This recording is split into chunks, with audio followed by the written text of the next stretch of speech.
오늘 우리에게 주시는 말씀은 신약성경 마태복음 16장 24절 한 절 말씀입니다. 이에 예수께서 제자들에게 이르시되 누구든지 나를 따라오려거든 자기를 부인하고 자기 십자가를 지고 나를 따를 것이니라. 아멘. 저는 신학교회를 섬기는 정준 목사입니다. 정준은 정준 목사입니다. 제가 퀴즈 하나 내겠습니다. 여러분들이 지금 달리기 경주를 하고 있습니다.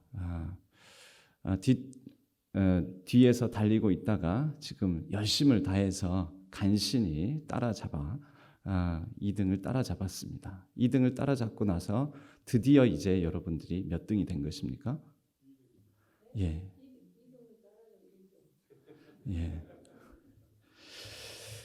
통계적으로 보면, 통계적으로 보면 2등을 따라잡아서 1등이 된다라고 하는 사람이 한 절반 정도 됩니다. 그러니까 혹시 틀리셨다고 생각해도 부끄러워하지 않으셔도 됩니다. 2등을 따라잡으면 2등이죠. 1등이 되려면 1등을 따라잡아야 됩니다. 우리 신앙생활에 있어서 내가 좀 잘 믿는다, 내가 교회를 오래 다니면서 내가 좀 괜찮은 그리스도인이 된 것 같다, 우리가 생각할 때가 많습니다. 그런데 우리가 내가 괜찮은 그리스도인인가, 제대로 신앙생활하고 있는가, 그 기준은 십자가여야 됩니다. 십자가를 따라야, 십자가에 달리신 예수 그리스도를 바라봐야, 그분으로 말미암아 우리의 신앙생활을 새롭게 해야 그때 우리가 진짜 제대로 된 그리스도인이라고 말할 수가 있는 것입니다. 오늘은 십자가가 주는 도전, 그 도전에 대해서 두 가지로 나누어서 살펴보고자 합니다. 하나는 생명이요, 하나는 사명입니다. 십자가를 놓고 우리가 십자가를 중심으로 한 시선이 두 가지가 있지요. 우리가 십자가를 바라봄이 있고, 또 흔하지는 않지만, 우리에게는 익숙하지는 않지만, 십자가에서 바라보는 시선, 십자가를 통해서 보는 바라봄이 있습니다. 십자가를 바라봄, 십자가에서 바라봄, 우리가 주님을 바라봄, 주님의 마음과 주님의 시선을 가지고 이 땅 온 만물을 바라봄. 여러분, 십자가를 바라봄이 곧 생명입니다. 구원입니다. 십자가를 바라볼 때 우리의 삶이 새로워질 수 있습니다. 죽겠다, 힘들다, 못 살겠다, 그럴 때 우리는 십자가를 바라보면서 위로와 평화와 사랑과 은혜의 주님을 통해 새로운 생명의 소망을 품게 됩니다. 그런데 이것만으로는 부족하죠. 십자가를 바라보면서 얻은 생명을 가지고 우리는 십자가에서 주님이 마음속에 품으셨던 주님의 시선, 주님의 눈길이 머무는 자리들을 바라봄으로 이제 우리가 무엇을 하며 어떻게 살아야 할지, 우리에게도 주신 자기 십자가가 무엇일지 깨닫고 그것을 행하며 살아야 한다는 것입니다. 그것이 사명이지요. 십자가를 바라볼 때 우리에게 첫 번째 명령을 주십니다. 살아라. 잘 살아야 된다. 어떤 존재이기에 너는 내가 내 온 생명을 다해서 피 흘려 그 값으로 산 그런 귀하고 보배로운 존재다. 그러니 어떻게든지 살아라. 살아라는 명령, 그것이 생명입니다. 여러분, 우리에게는 우리의 삶을 이루고 구성하는 것은 이야기가 구성합니다. 우리가 어떤 이야기를 붙드냐에 따라서 우리가 어떤 인생을 살아가느냐를 결정하게 되는 것입니다. 뮤리엘 루카이저라는 페미니스트 작가가 있습니다. 미국의 작가인데, 이분이 그분의 책에서 이런 말을 남겼습니다. 세상은 원자로 구성되어 있는 것이 아니라 이야기로 구성되어 있다. 세상은 원자로 구성되는 것이 아니라 이야기로 구성되어 있다.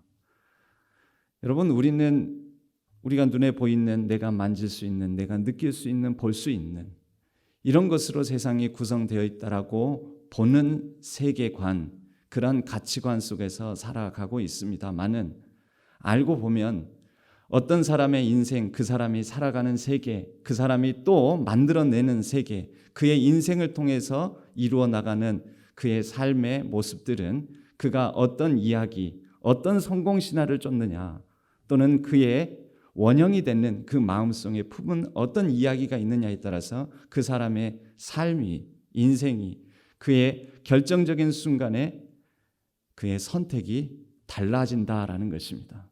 여러분들은 어떤 이야기를 가지고 있습니까? 그리스도인들이라면, 신앙인들이라면 우리는 첫 번째 창조의 이야기부터 온 세상 만물을 하나님께서 지으셨고, 나는 전능하신 하나님, 천지의 창조주를 믿습니다. 우리는 그 이야기를 가지고 있죠. 그리고 나는 그분의 피조물로서 그분이 손수 지으시고 생기를 불어넣어 주신 그러한 삶이다, 사람이다. 그 이야기를 우리는 품고 살아갑니다.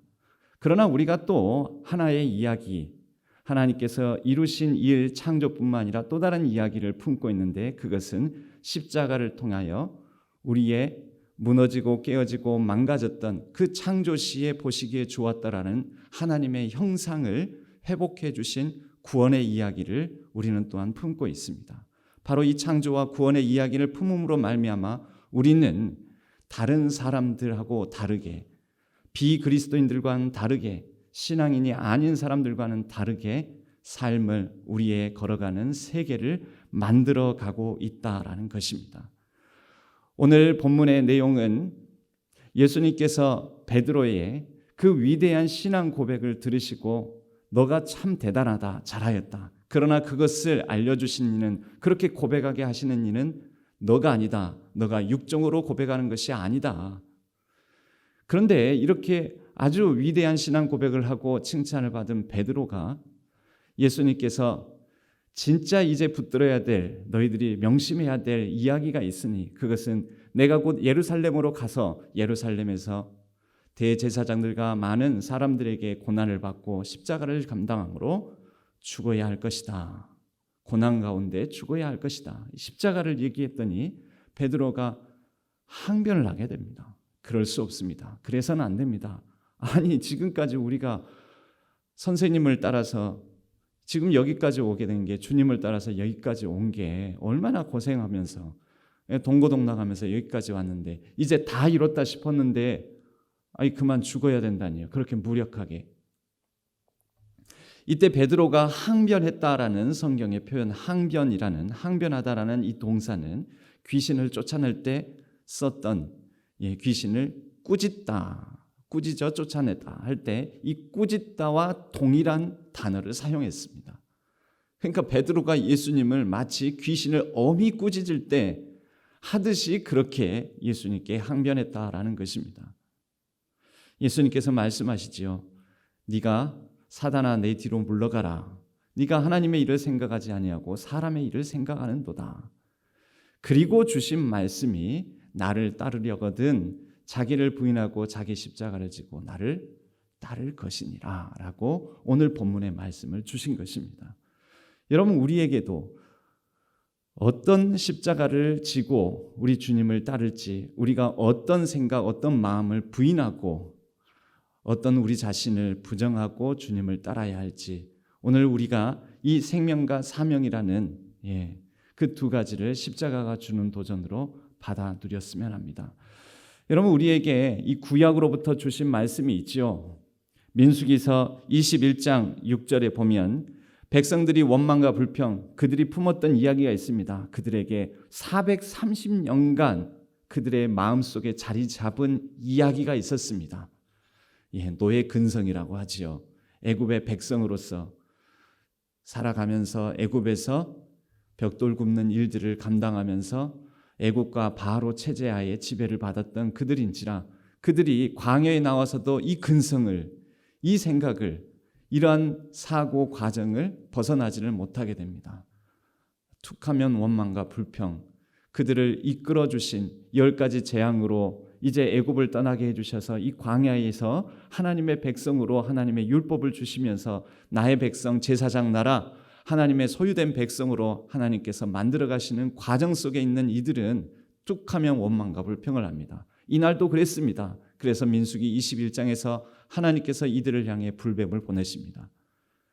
그런데 하나님께서는 불뱀만 보내셔서 그들을 심판하시고 그들을 물게 하실 뿐만 아니라 모세를 통해서 장대 끝에 이 불뱀의 형상 놋뱀을 만들어 매달아라. 그리고 이것을 보는 자마다 살아날 것이다.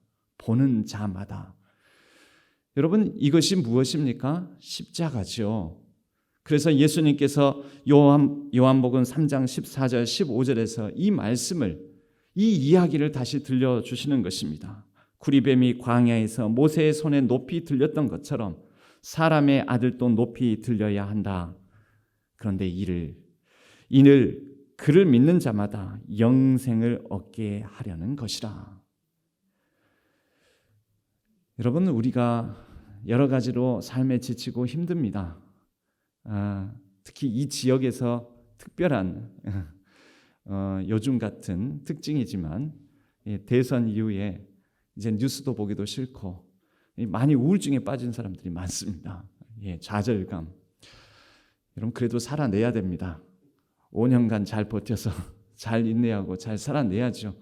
십자가를 바라보면서.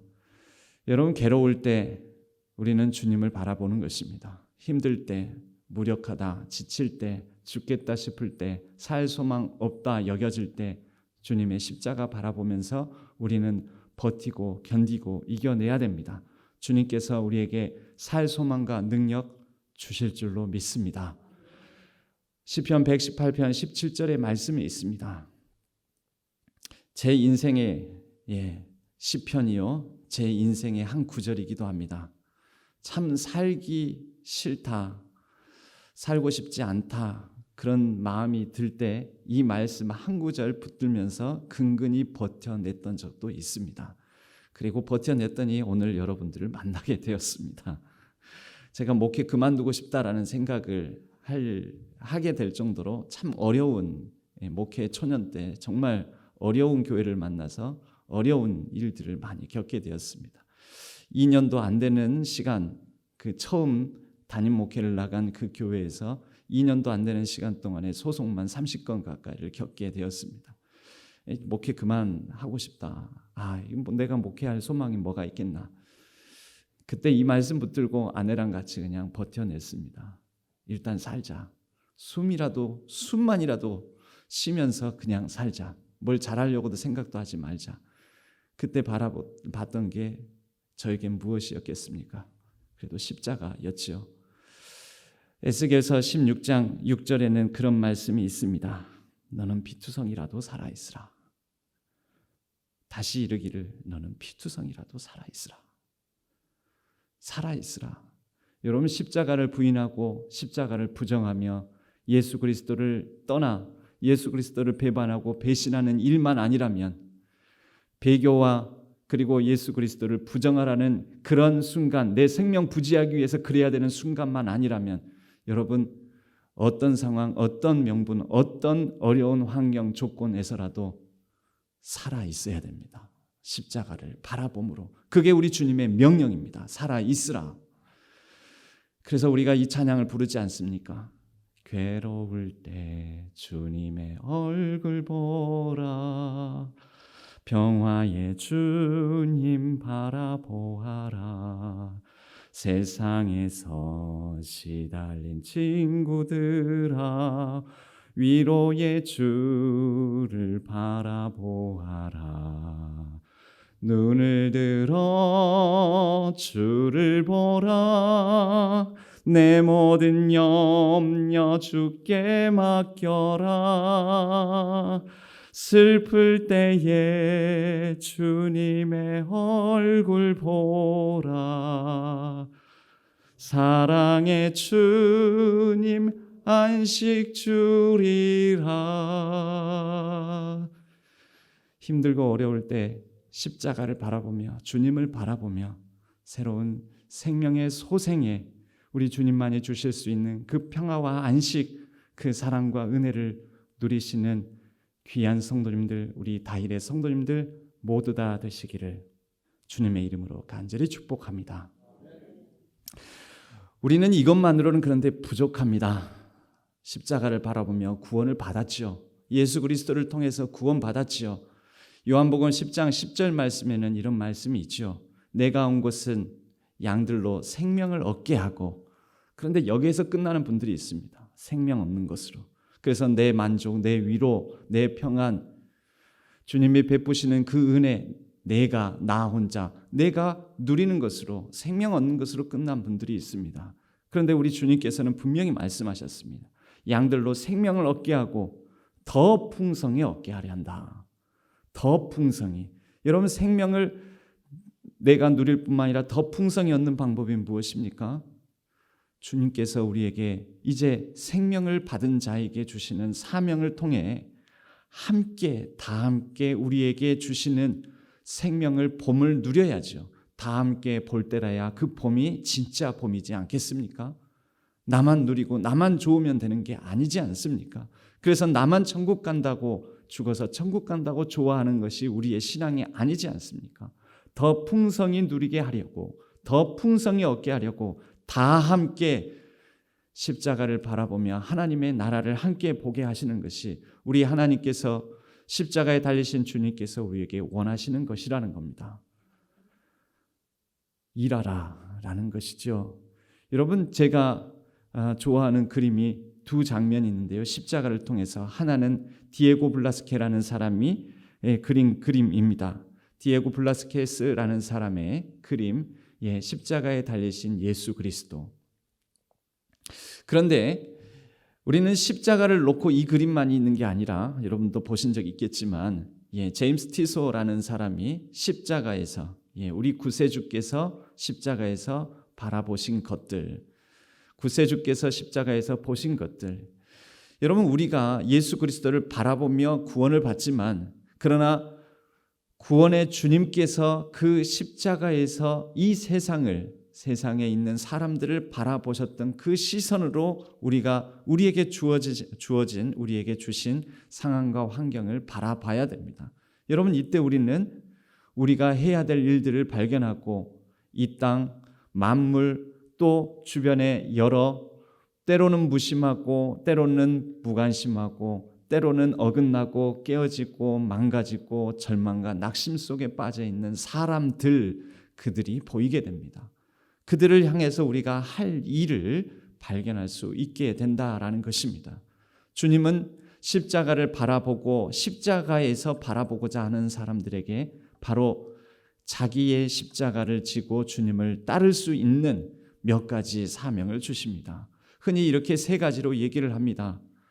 첫 번째는 우리에게 있는 것, 가진 것, 이미 받은 것을 통해 그 사명을 이루어 가게 하십니다.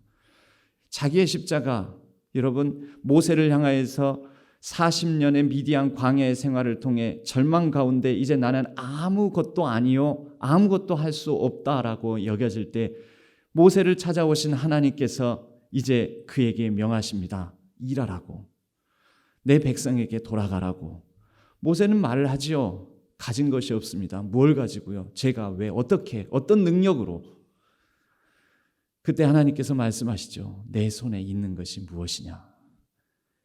여러분, 우리 손에 있는 것, 우리 주님은 그것을 바라보십니다. 십자가에서 우리에게 있는 것을 봐야 됩니다. 우리 주님의 시선을 가지고 우리에게 이미 있는 것이 무엇일까? 내가 더 가진 것이 무엇일까? 여러분, 재물입니까? 건강입니까? 또는 지식입니까? 어떤 달란트가 있습니까?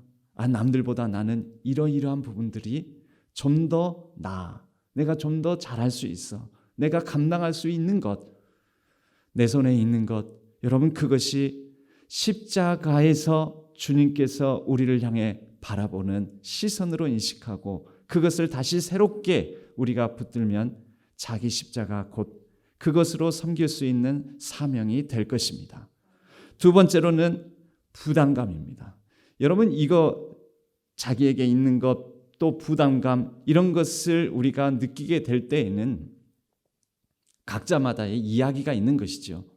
저에게는 저의 이야기가 있습니다. 제가 이 목회길로 들어서게 되면 저는 원래 목회에 대한 생각이 없었습니다. 그래서 경영학과를 갔고 이 경영대학을 졸업할 무렵이 되었는데 그런데 이상하게 그 부담감이 드는 것입니다. 제 친구들 중에는 경영대 동기들 중에는 저보다 제가 보기에도 저보다 믿음 좋아 보이는 친구들이 있었는데요. 그 친구들은 그런 부담감 전혀 안 느끼는데 이상하게 저는 목회해야 되는 것 아닌가라는 부담이 드는 것입니다. 이것은 아마도 저만의 이야기가 있어서 그렇지요. 저희 아버님이 제가 초등학교 4학년 때 상고를 나오셔서 농협에 바로 취직을 하셔서 농협에서 이미 한 14년, 15년 동안 근무하고 계셨습니다. 아주 잘 사는 가정은 아니었지만 그럭저럭 괜찮게 사는 집이었습니다.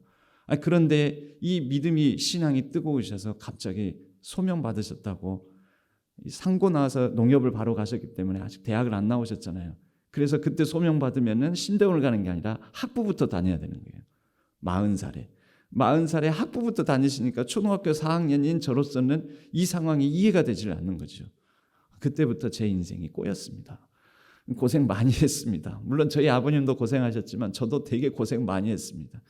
첫 사역지가 보성군 문덕면이라는 서재필 박사 생가가 있는 그 마을 지역의 교회, 주암댐에 수몰되는 그 교회로 첫 사역지에 나가서 그곳에서 15년간 또 계셨습니다. 초등학교 4학년 때 광주에 저를 버려두고 가신 저희 아버님은 제가 이미 서울로 대학 생활을 시작하게 되었을 때 광주로 나오시게 되었습니다. 여러분, 저에게는 이 부담감이 있었습니다. 내가 이 졸업하는 무렵에 이상하게 목회해야 되는 거 아닌가? 목회에 대한 끌림, 이 부담감이 있는데 떨쳐버릴 수도 있는 것이죠. 떨쳐버릴 수도 있는데 이런 생각이 드는 거죠.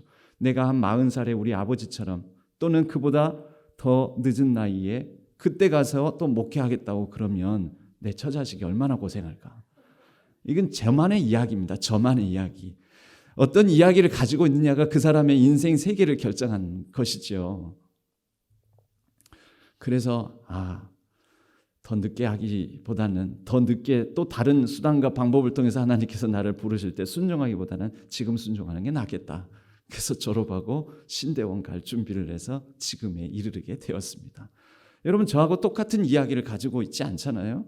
여러분들에게는 여러분들의 이야기 속에서 여러분들에게 각자 고유하게 주시는 어떤 부담감이 있을 것입니다. 이런 부담감이 마음속에 기도하는 중에 찾아올 때 이건 내 사명인가? 내 십자가인가? 자기 십자가를 지고 따르라고 하셨으니 이 일을 감당해야 되나 보다. 여러분, 그렇게 자기 십자가를 지고 우리 주님의 시선을 인식하며 그 부담감으로 사명을 가지고 살아가시기를 바랍니다. 여러분, 마지막으로 아픔입니다. 아픔, 연약함. 여러분, 저희 집은 저희 아내가 식물을 좀 제법 저희 거실 햇볕이 잘 듭니다. 그래서 그곳에서 많이 키웁니다. 그런데 그 중에 하나가 바로 이 식물이죠. 요즘 코로나 시기를 맞아서 많은 사람들이 식물 키우는 것을 즐겨 하는데 여러분, 이 식물 보신 적 있으십니까? 잎사귀가 구멍이 뽕뽕 뚫려 있는 이 몬스테라 종류들, 열대 지역에서 원래 자라는 식물들인데 이게 요즘 많은 사람들이 가정 안에서 키우는 식물로 인기가 좋다고 합니다. 저는 처음에 이 식물을 봤을 때 병든 줄 알았습니다. 이렇게 잎사귀가 멀쩡해야지 구멍이 뚫려 있고 갈라져 있고 찢겨져 있고 이게 왜 이러나? 여보, 이거 좀 이 식물이 망가진 것 같아. 병든 것 같아. 잎사귀가 이래? 그랬더니 원래 그래. 예쁘지 않아? 제 아내는 그렇게 얘기를 하더라고요. 궁금했습니다. 왜 이 식물은 이렇게 구멍이 뽕뽕 뚫려 있을까? 찾아보니 이 식물이 이렇게 잎사귀가 자라면서 새로운 잎사귀가 나올 때는 멀쩡한 잎사귀였다가 점점 더 잎사귀가 커지면서 성장하면서 구멍이 나고 찢겨지고 구멍이 생기게 되는데 찾아보니까 정확한 이유는 알 수는 없지만 몇 가지 이유들 가운데 설입니다. 그 중에 하나의 이야기가 이런 이야기가 있었습니다. 이 식물은 열대 지역에 우거짓는 그 정글 숲에서 자라는데 햇빛과 그리고 비가 귀한 것이죠. 그런데 너무 우거져 있어서 이 햇빛과 비를 다른 나무들에 의해서도 가려지게 되는 것입니다. 그런데 이 식물 안에서도 점점점 자라가면서 잎사귀가 넓어지면서 아래에 새롭게 돋아나는 생명들, 새로운 잎사귀들의 비춰지는 햇빛과 비를 가릴 수도 있다라는 거죠. 그래서 구멍이 나고 찢겨져서 그 구멍과 찢겨진 사이 틈으로 햇빛과 비를 아래에 돋아나는 새로운 생명들에게 그것을 나눠주게 된다라는 것입니다. 그런 하나의 이야기죠. 설입니다. 명확한 것은 모릅니다. 하지만 저는 그것이 의미가 있다라는 생각을 하고 이거 어쩌면 굉장히 신앙적이다. 어쩌면 우리에게 인생의 구멍난 가슴 가지고 살아가는 것이 그 구멍난 가슴으로 하나님의 은혜와 사랑이 그 빈 찢겨진 상처와 아픔을 통해서 누군가에게 흘러갈 수도 있겠구나라는 생각이 들었습니다. 헨리 나우엔이라는 분은 이런 얘기를 했지요. 상처 입은 치유자, wounded healer.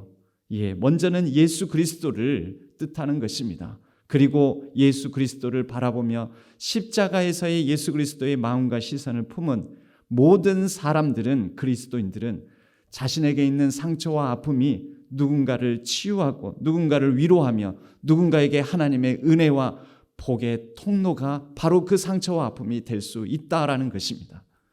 과부의 마음은 누가 합니까? 과부가 알죠. 호라비의 마음은 누가 합니까? 호라비가 알죠. 그리고 또 과부의 마음은 호라비가 알고 호라비의 마음은 과부가 아는 것이죠. 내게 있는 상처와 아픔이 누군가에게는 이해하고 공감할 수 있는, 컴패션 할 수 있는 능력이 되는 것입니다. 그래서 약함이 강함이 되는 능력이 바로 십자가의 능력 아니겠습니까? 우리 그리스도인들에게는 바로 이러한 상처와 아픔이, 구멍난 가슴이, 우리에게 찢겨진 삶의 사연들이 누군가에게 위로할 수 있는 십자가의 능력이 되는 것입니다. 여러분, 아픈 부분이 있습니까? 연약한 부분이 있습니까? 모자란 부분이 있습니까? 여러분, 그 모자란과 연약함과 우리의 아픔이 누군가에게 wounded healer로서 쓰임받을 수 있는 사명이 될 줄로 믿습니다. 여러분, 십자가를 바라보고 십자가에서 시선을 가지고 살아가는 삶은 사실은 그런데 쉽지는 않습니다. 저도 이렇게 몇 마디 말씀으로 이렇게 말씀을 전하지만 쉽지 않습니다. 어쩌면 십자가의 삶, 십자가가 주는 살아라라는 명령과 일하라는 명령, 생명과 사명을 붙들고 살아가는 삶은 사실은 실패가 예고된 삶일지도 모릅니다. 불가능한 가능성.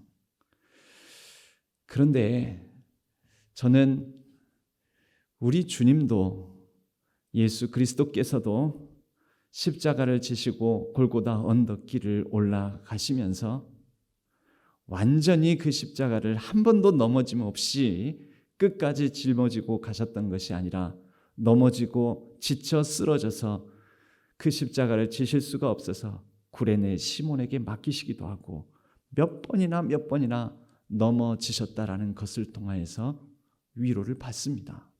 그리고 마치 주님께서 이렇게 말씀하시는 것 같은 그런 마음을 품습니다. 넘어져도 괜찮다. 때로는 그 십자가의 생명과 사명의 걸음을 내딛다가 지쳐 쓰러질 수도 있다. 좀 넘어지면서 천천히 갈 수도 있다. 그런데 괜찮다. 다시 일어서면 된다. 다시 일어서서 걷자. 같이 걸어주마. 내가 같이 하게, 내가 같이 그 길을 동행해 주마. 우리가 예루살렘에 가면 꼭 예루살렘의 예수님의 십자가의 길 비아 돌로로사라는 그 십자가의 길을 걸으며 묵상을 합니다. 그리고 그 묵상하는 포인트들이 있죠. 그것을 일명 비아 돌로로사 십자가의 길 14초소라고 합니다. 가보신 분들은 꼭 제1초소 빌라도 법정에 서시다라는 장면에서부터 2초소 드디어 십자가를 지시다, 3초소 첫 번째로 넘어지시다, 첫 번째로 넘어진 장소, 우리는 그 지점마다 묵상을 합니다. 여러분, 14개의 초소 중에서 제게 그런데 큰 감동을 주는 초소가 어딘지 아십니까? 세 번째 초소, 첫 번째로 넘어지시다. 아, 우리 주님도 넘어지셨구나. 그런데 7초소에 가면은 두 번째로 넘어지시다. 9초소에 가면 세 번째로 넘어지시다. 여러분, 아프리카 부족들 가운데는 숫자 세는 방법을 이렇게 세는 부족이 있다고 합니다. 하나, 둘, 많다. 셋 이상은 다 많다입니다. 여러분, 우리 주님께서 14개 쳐서 비아 돌로로사 그 길을 걸으면서 딱 3번만 넘어지셨을까요? 저는 그렇게 생각하지 않습니다. 한 걸음 내딛고 넘어지시고 두 걸음 내딛고 넘어지시고 무수히 넘어지셨을 거라는 생각을 합니다. 그리고 그것을 마음에 품습니다. 주님, 나도 넘어집니다. 매일 매 순간 넘어질 수 있음을 주님 이미 아시지요. 그런데 주님께서 첫 번째 넘어지시고 4, 5, 6초소에 그 걸음을 옮기셨던 것처럼 나도 일어나 걷겠습니다. 두 번째 넘어지시다. 주님 넘어지시고 다시 일어서 그 십자가의 길을 걸으셨던 것처럼 저도 걷겠습니다. 세 번째 넘어지시다. 세 번만이 아니죠. 무수히 넘어져도 우리 주님께서 힘주시고 능력 주시면 이 불가능한 가능성에 도전함으로 십자가를 본받는 사랑, 십자가를 본받는 믿음, 십자가를 본받는 그 무력한 무능의 아픔의 능력, 십자가를 본받는 소망, 십자가를 본받는 삶의 공동체, 십자가를 바라보며 또 십자가에서 주님의 마음을 품고 바라보며 생명과 사명을 이루며 살아가겠습니다. 여러분, 혼자 보는 것이 아닙니다. 다 함께 보는 것이죠. 그래서 다일교회를 하나님께서 주신 것이지요. 다 함께 봄으로 진짜 봄을 맞이하는, 진짜 함께 더불어 십자가의 생명과 십자가의 사명을 이루어가는 귀하고 복된 우리 다일교회 다일공동체 되기를 주님의 이름으로 간절히 축복합니다. 하나님 아버지, 감사합니다. 우리 자신 못 살겠다, 힘들다, 감당할 수 없다, 할 수 없다 여겨지는 마음이 들 때 십자가를 바라보며 생명을, 십자가에서 바라보며 사명을 인식함으로 우리 자신을 부인하고 우리의 십자가를 지고 주님의 그 길을 따라 걸어가게 하여 주옵소서. 다 함께 봄으로 진짜 봄을 맞이하는 하나님 나라의 봄을 이 땅에 이루어가는 귀하고 복된 우리 모든 성도님들 다일교회 공동체 되게 하여 주옵소서. 의지하옵고 우리 주 예수 그리스도의 이름으로 간절히 기도하옵나이다.